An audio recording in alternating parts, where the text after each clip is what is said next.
Okay. TASSOS. Maybe D6 and E5. Oh, not allowing that. Okay, G6. Try and transpose into a King's Engine defense. Ooh. Solid. Okay, I'll play for E5 to encourage D5.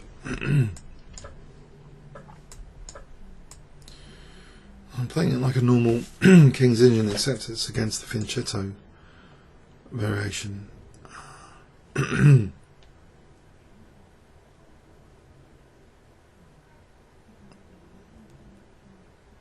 Okay, so H6 and F5. H6 and F5.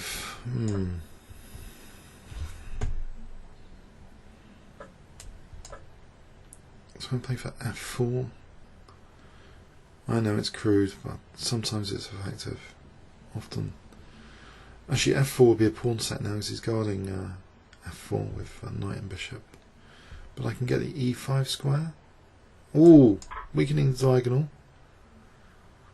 Maybe I can even take on C3 here and then take on E4. Bishop E4, then there's knight F5. I don't know.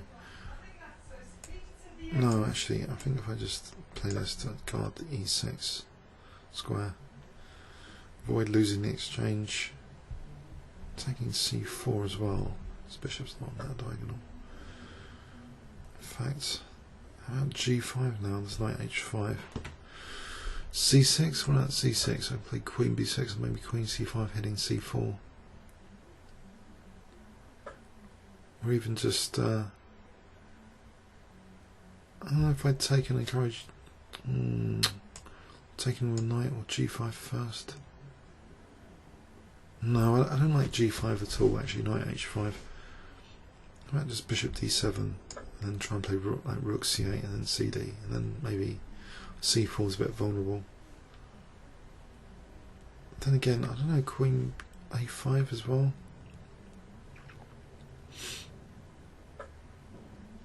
I think rook C8 actually here. So CD's a threat.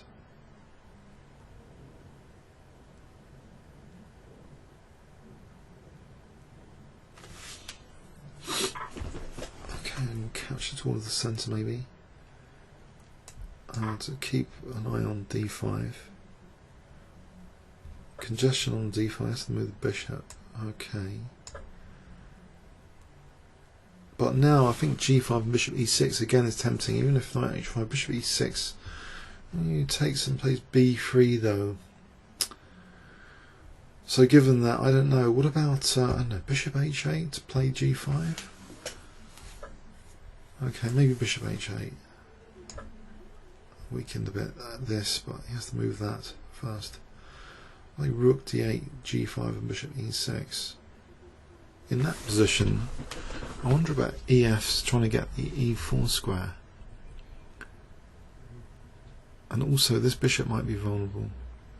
I don't know, I want my bishop I think on E6. Also, what about taking on bishop G4? Isn't that like almost winning the exchange? In fact, okay, if I take here, there's a threat of bishop G4 now. And also bishop D3 if G5 knight moves. Bishop G4 here. Surely I'm winning the exchange.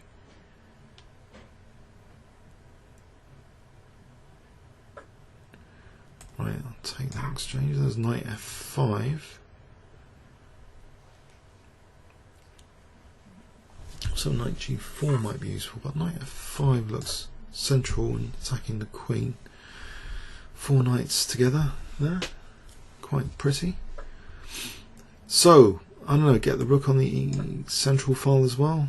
So I might be exposing an attack one down the queen. Maybe D5. D5 here takes rook D5. Knight G4, Queen G4, Rook E4 though, Bishop E4. Queen C3, G6 will be vulnerable. Black does rook e7 or h5 even, h5 knight g5. d6 is attacked. So maybe I should do that anyway.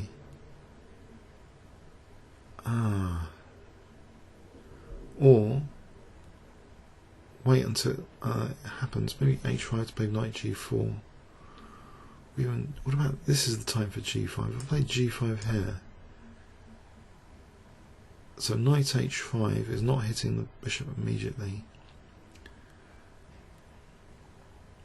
I could play, mind you, knight f6 is nasty.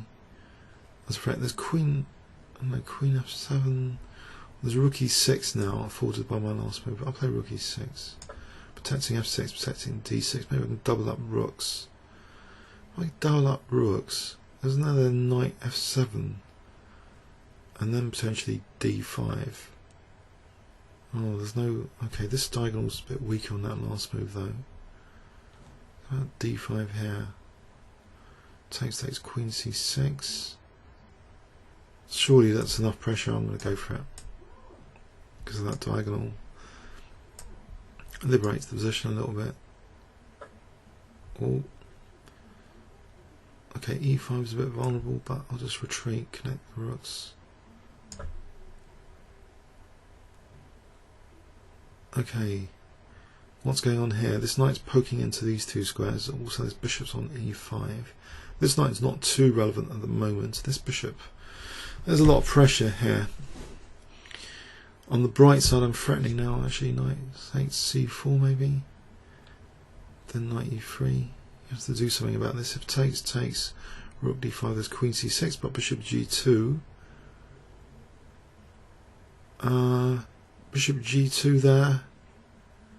Anything? Have I got anything there? I can't see anything. I should probably be losing e5 as well.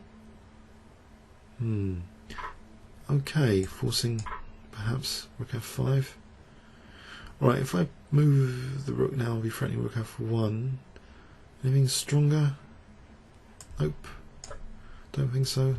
Got to be wary about rook g6's.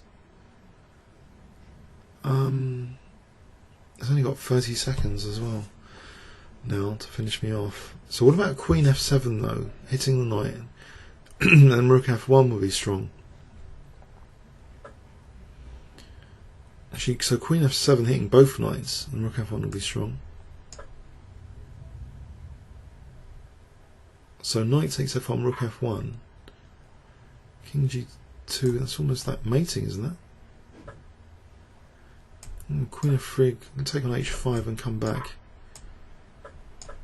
Okay, so now, isn't there g4, king h4, bishop f6, king h5, king h5, isn't it? Okay, so there's probably a mate in one here.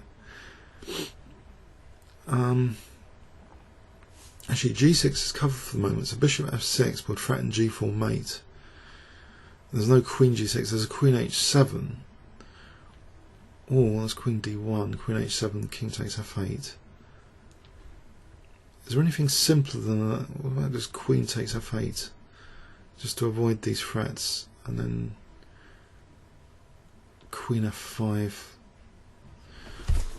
Surely there's just a knockout blow here. g4, king h4, bishop f6, king h5. I can't see it. Oh dear, I can't see it. Okay, let's not run out of time though. Worst case scenario, why don't I just do king takes? Isn't that just the piece up? I'll just do king takes. So there's no queen h7. Probably going to lose on time anyway. Okay, he just forfeits on time. So that was a fun game. King's Indian fianchetto variation. Closes the centre. I've got a nice position I thought here. d5 is a bit liberating.